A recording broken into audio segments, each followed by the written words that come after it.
So today we're going to be talking about Islam, Islamophobia, and Reza Aslan. Let's take a look. You are, according to the FBI, more likely to die as the result of faulty furniture than by an Islamic terrorist. So you should really be scared of your lazy boy. Well, as it turns out, I could not find any record of deaths of faulty furniture. I looked fairly extensively, and I did find an article making this claim that Reza Aslan made as well, but they didn't cite the actual data of how many fatalities result in faulty furniture. I'm sure it's as much as the amount of terrorist attacks that were in January of 2017 alone. I'm sure. But let's just move on. I'll give him this one. After about 10 years of being cable news's favorite Muslim, I've come to the realization that I don't think it's doing any good. Bigotry is not a result of ignorance, it's a result of fear. And fear is impervious to data. Fear is impervious to information. If only these bigoted assholes would realize that it is the hatred towards the religion of peace that is causing all of this violence, all these truck attacks, all these surprise knife attacks. That's what's causing it, is the fear that results in the hatred. That makes a lot of sense. The only way that you're going to dissipate that fear is by getting people to know someone. Well, if furniture is killing more people than the amount of people listed here, we really need to start working on making better furniture. That they're afraid of. In this country, we went from overwhelming majorities who were against same-sex marriage to overwhelming majorities supporting same-sex marriage within the span of a couple of years. What changed people's minds was Will and Grace. The only thing people who were stuck watching Will and Grace would change was the channel. And most of the time, speaking from somebody who didn't have cable, usually it was the only thing on the only channel that showed up on antenna. Was Modern Family.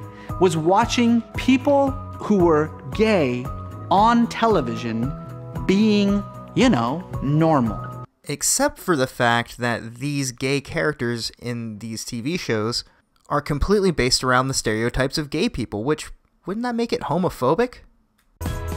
And so for the last few years, I've decided that what I'm going to do is try to change people's minds through pop culture, through film and television. Stories have the power to break through the walls that separate us into different ethnicities, different cultures, different nationalities, different races, different religions, because they hit us at the human level. There's a fine line between creating your own art with a particular message so people can hear it, and the other thing, which is propagandizing other people's art in order to push a political message. Not to say that that's specifically what he plans to do, but there is a difference between the two, and I felt like it might be worth mentioning. We also have this article here, translated from Swedish, so the English is a bit funny. The rape-accused men who are 18 and 21 years old came to Sweden as so-called refugees and are not Swedish citizens. Begren's colleague Pontus Melander had initially claimed the penalty for both of them, but now the chief prosecutor withdrew the claim. It is a message that is welcomed by the lawyer Stefan Wallen, who defends the 21-year-old Afghan. The prosecutor has taken a wise decision. It is against the Aliens Act, which I pointed out here before, he tells 24 Uppsala. According to Wallen, he got the two Afghans to Sweden when they were under 15 years old. Or pardon me, okay, so they got to Sweden when they were 15 years old. Therefore, he believes it is impossible to tell the two rapists to leave. And then we had this article too. Marvel is owned by Disney. When Jews are offended, there is no mercy, says Ardian Scheif on his dismissal from Marvel. Well, it's pretty ironic hearing a devout Muslim accuse Jews of being relentless when they're offended, particularly keeping in mind the Charlie Hebdo massacre. Anyways, referencing Indonesian political issues, particularly the 212 protest against Jakarta's Christian governor Ahok, the messages included references to a Qur'an verse unfavorable towards Jews and Christians as leaders in the Indonesian translations. The messages were reported on by Bleeding Cool this weekend, prompting a response from Marvel promising disciplinary action as as well as the removal of the messages of future printings and digital copies.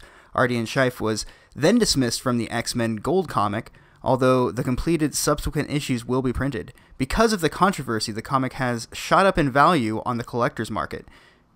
Scheif stated that he no longer had a career in comics and has reiterated that he believed his messages were peaceful and that he has no hate to Christians or Jews.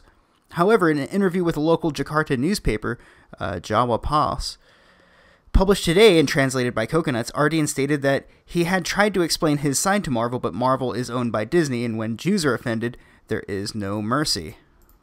So that's all I really have to say.